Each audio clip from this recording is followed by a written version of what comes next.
final speaker today is Brendan Harmon with North Carolina State University, and is going to be talking about tangible geospatial modeling for landscape architecture. And let's see, did you have a video? Is that, do you know where you are here? Let's see.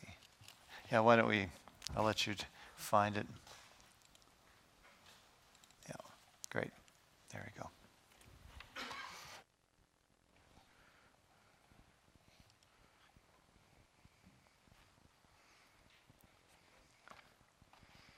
All right, hi.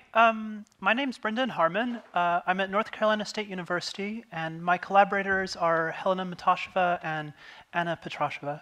And I'm going to talk about tangible geospatial modeling for landscape architects today.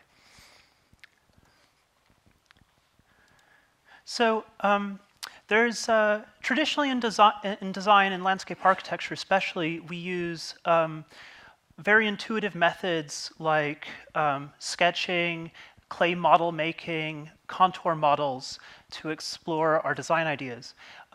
However, in digital design, in GIS or CAD and 3D modeling, there's this disjunction between the physical and virtual where you're trying to interact with a computer and it's very hard to get your conceptual design ideas across and get them to analysis. So what we're using here is our tangible GIS system connects 3D scanning.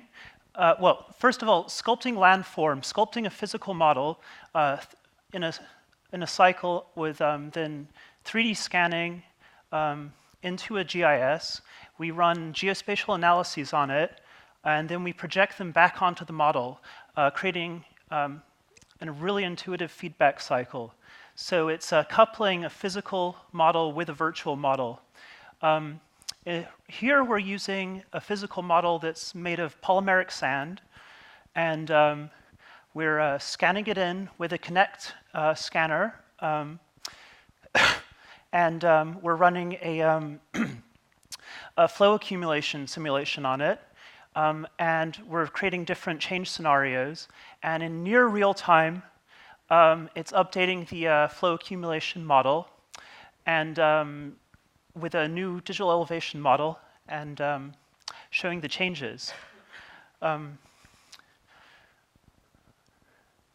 So we're using this in several ways. What you'll see next is a grading.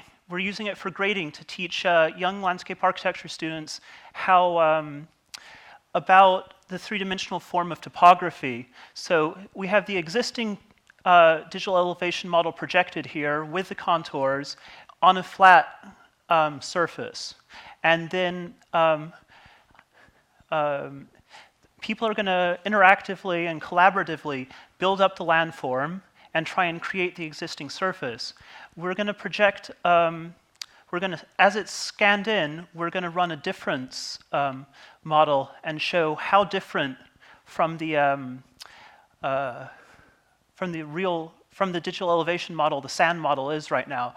So they can get a sense of how they need to change the sand model to build the existing conditions. They can start to learn more intuitively about what contours mean and the three-dimensional shape of the land. They'll see where they've made mistakes, where they've failed to understand what the contours mean, and start to learn about the landform. We also then can run the simulations on it and show them what the landscape they've made means and what sort of physical processes it has. We've been experimenting with rapidly prototyped base models.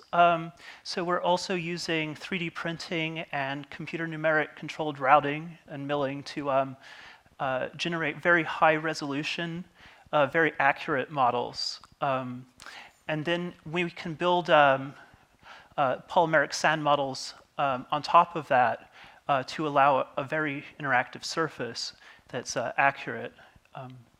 Here's a hydrology simulation. It's So here's a 3D printed model with water flow simulation on it. The next segment will be about scenarios where we've.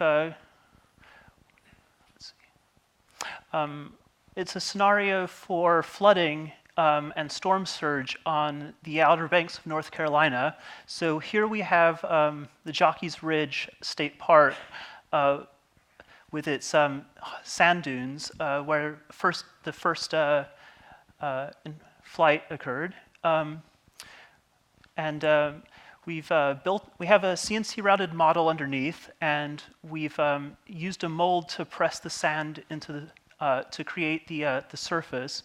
The CNC routed model represents the core surface, the part of the dune that stayed stable over the last 30-some years, and the sand is the active surface. Now we're sculpting the sand surface to create different change scenarios, and then it will be then we'll run some flooding models on it and show what can happen with sea level rise, storm surge. The Outer Banks have been hit hard by hurricanes and are at great risk from sea level rise.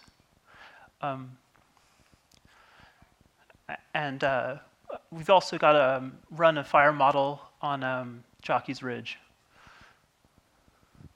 And so to conclude, I wanted to talk a little bit about generative design, a slightly different idea. It's a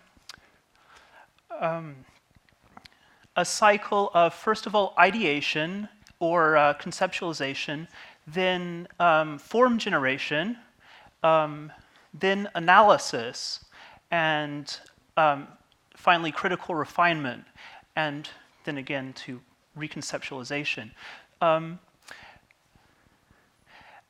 This is generally thought of as being the sort of conceptual design process used in procedural and parametric modeling. However, I think that with something like this, with a tangible geospatial model, you can, it's a great example of it, where you can do conceptual design with really rigorous scientific analysis at the same time. And so rather than going through the conceptual design process using intuitive methods, and then setting your design course without rigorous analysis, and only getting to the analysis once you're too far into the design to go back to conceptual design again. This allows you to have the analysis at the beginning of the process.